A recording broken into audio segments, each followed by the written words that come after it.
Hello friends and welcome back to the channel. Ascension is here, and rather than go with a common choice like Quake or Magic, I've decided to go with Labyrinth Ultron. He is not available as a 6-star, and he's also not particularly very good, but I do have a bit of a soft spot for him. He looks very cool, and he's fun to play, and that's really all that matters. So I have 3 fights to show you today. In full transparency, there are damage modifiers in, I think, all of them. And I'm not trying to make Labyrinth out to be this like otherworldly choice for Ascension, but if you can find the right matchup for him, depending on the nodes, he can perform pretty well. So first up, we have this Sunspot from Act 8.1, 500,000 health, and a bunch of nodes that are going to generate these passive Furies for us, you can see. And those Furies are going to keep stacking and enable us to nuke this guy down in under a minute, which is pretty good for any champ, let alone a 5-star. So if you aren't familiar with how Labyrinth works, each of his basic hits has a chance to inflict a poison, and then all of his special attacks convert those poisons into a heal block, the duration of which is dependent on how many poisons were removed. So in most fights for a damage focus, you don't really want to use any of your special attacks at all, because you're going to lose out on that poison damage here. So you're seeing the Furies ramp up very quickly. There's a nice 16k crit. I think there's like a 20+k medium crit in here somewhere, and then we're going to finish him off here with the special 2. So pretty solid fight. Moving on, we have this Mordo from Act 7.1 with just under 400k health, and the only modifier we have on this fight is Poison Vulnerability and Polka Dot Power, which, you know, is fine. Again, we don't really want to use our special attacks here if we don't need to, so this is essentially just a straight Mordo fight with a bit of a damage increase. So this does take a bit longer than a minute.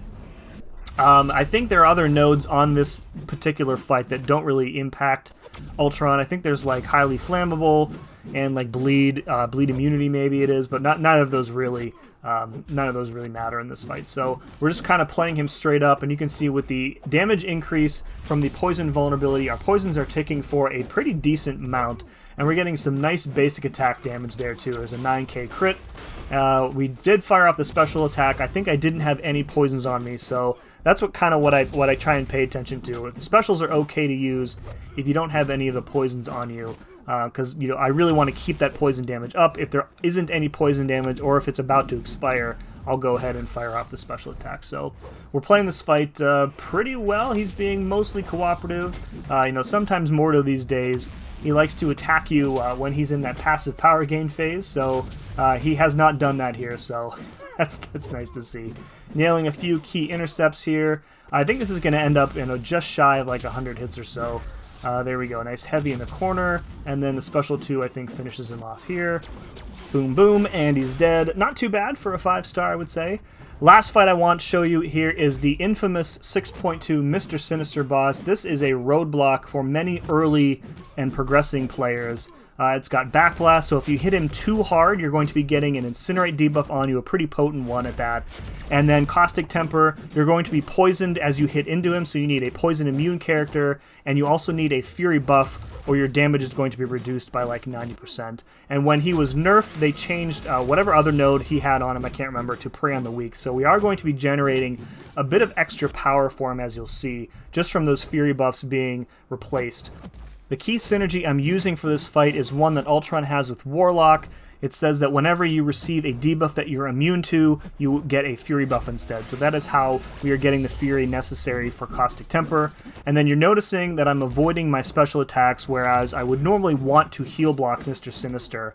And that is because the special attacks, I did this fight like once before, and the special attacks were hitting so hard that they were triggering the Backblast node, and then I was dying from the Incinerate damage. So this is not my first attempt at the fight, but it is my first attempt without triggering Backblast, so...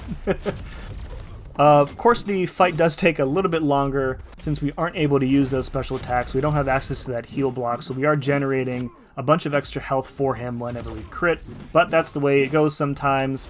Again, definitely not somebody's first choice for this fight, but he does work very well. If you happen to be a person or player who has finished Labyrinth Exploration but hasn't worked their way through Act 6, I guess this is a decent option for you. Yeah, so Labyrinth in general, I mean, again, he's a very cool character.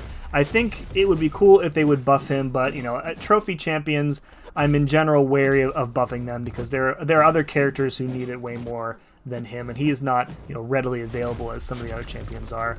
His assisted evade there is very annoying. my least favorite part about playing him is the uncontrollable evade. Since there's no like indicator on the HUD of when it occurs, you have no way of knowing when it's going to happen. So, and it can trigger while he's blocking. So if you go for a parry, you'll see me do that a few times in these fights. I'll go for a parry and his evade will trigger again, like right there.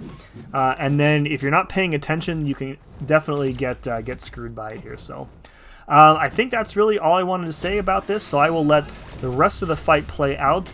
If you enjoyed this, let me know.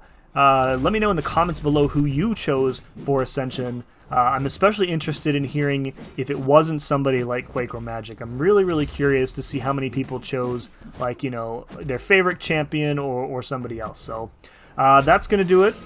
Thank you very much for watching. We'll see you again next time.